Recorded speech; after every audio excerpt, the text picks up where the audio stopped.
Ce cours est dédié à la réussite dans tous les domaines Bezrat Hashem de Yonatan Ben Chana. Chers amis, je crois que l'une des armes les plus puissantes du Yetzer Hara, pour faire tomber l'homme bien évidemment, c'est l'arme qui s'appelle le désespoir. Il essaye de nous désespérer, avec en général un argument très fort, qui est « ça sert à quoi ?» Il y a des gens qui, pendant des années et des années, ont essayé de travailler sur un point précis, ont essayé de travailler sur le fait de faire attention un petit peu plus à leurs yeux, ont essayé de travailler sur le fait d'un peu plus honorer leurs parents, ont essayé de travailler sur leur colère. Et voilà qu'au bout de 5 ans, 6 ans, 10 ans, 20 ans, cette personne-là, elle voit qu'elle en est arrivée à rien du tout, qu'elle est toujours à la case départ. Et elle se dit, ça sert à quoi alors? À quoi ça sert? Qu'est-ce que je fais dans ma vie? Je me bats, mais sans arrêt, je me fais vaincre. Alors ça sert à rien. Et là, j'aimerais, mes chers amis, que vous écoutiez. Le Tanya écrit au début de ses propos, je vous lis dans les mots. Lachen alipol lev adam alav. L'homme, il ne doit pas être désespéré. Velo ira levavo meod, gam im yeken kol yamav bemilchama zu, ki ulai lekach nivra vezui avodato. Il dit, même si durant toute ta vie, tu es en train de te battre, tu mènes un combat pour un point précis, et que tu n'arrives pas à l'emporter, ne t'inquiète pas, ne te fais pas de soucis, ne te désespère pas. Pourquoi? Parce que c'est possible que c'est pour cela que tu as été créé. Chaque homme a été créé avec quelque chose. Peut-être que ce qu'Hachem attendait de toi, c'est que tu sois un combattant, que tu sois un soldat qui fasse preuve de bravoure, de courage, de puissance, et qui te bat. Ah, tu te bats, à chaque fois tu te fais vaincre, c'est pas grave. Peut-être c'était la volonté d'Akadosh Baruch Hu. Mais plus que ça, mes chers amis.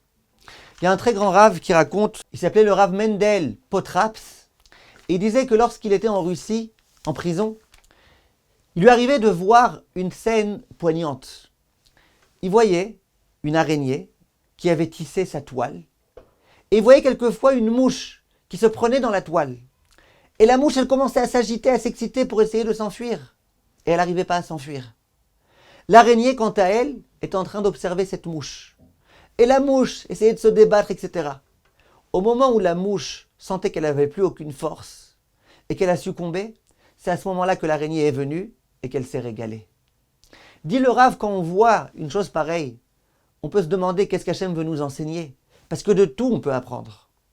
En particulier de la toile d'araignée, vu que la Gemara dans Masechet Sukkah Daf Nun Bet compare le Yetzer Hara à l'araignée. Dis Rachamim, écoutez bien. Lorsque le Yetzer Hara essaye de nous tendre un piège, cette espèce de toile d'araignée, et que l'homme se prend dans ce piège-là, tant qu'il essaye de se débattre, qu'il essaye, il essaye, le Yetzer Hara, à savoir l'araignée, elle ne peut rien faire. L'araignée, elle ne peut rien faire contre cette mouche qui est en train de gigoter dans tous les sens. Elle ne peut pas faire. Quand est-ce que l'araignée peut s'en prendre à la mouche? Quand la mouche baisse les bras. Quand la mouche dit, ça y est, je ne peux plus rien faire, je suis fichu. Eh bien c'est pareil que le Yetzer Hara. Le Yetzer Hara vient, il veut te faire tomber, et quelquefois il réussit. Tant que tu te débats, tant que tu mènes une guerre, tant que tu essayes d'être plus fort que lui, tant que tu fais ton possible, que tu pries à Kadosh Baruch Hu qui t'aide, tu as la possibilité de le vaincre. Le jour où malheureusement tu baisseras les bras en disant c'est fini, ça fait 15 ans que j'essaye, j'arrive pas, c'est là qu'on sera fichu. Et les chassidim disent dans leurs sfarim que quelquefois Kadosh Baruch Hu, au moment où il a créé l'homme, il a décidé qu'un tel, il devrait se battre 50 fois avant de réussir à vaincre son Yetzer Hara. Qu'un tel devrait tomber 5000 fois avant de pouvoir prendre le dessus. Qu'un tel devrait tomber 100 000 fois avant de pouvoir prendre le dessus. Et si ce quelqu'un est capable d'accepter à chaque fois de tomber et de se relever, eh bien au bout de 100 000 fois dans son cas, ou de 5 000 fois dans l'autre, ou de 50 fois dans le premier cas, eh bien il pourra réussir à vaincre le Yetzer Hara. Mais n'oublions pas que ce qu'Hachem attend de nous, c'est la guerre, la lutte.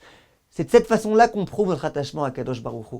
Yehi Ratson, qu'on ne se laisse pas désarçonner par notre Yetzer Hara lorsqu'il vient avec ce genre d'argument. Ve'atzlacha.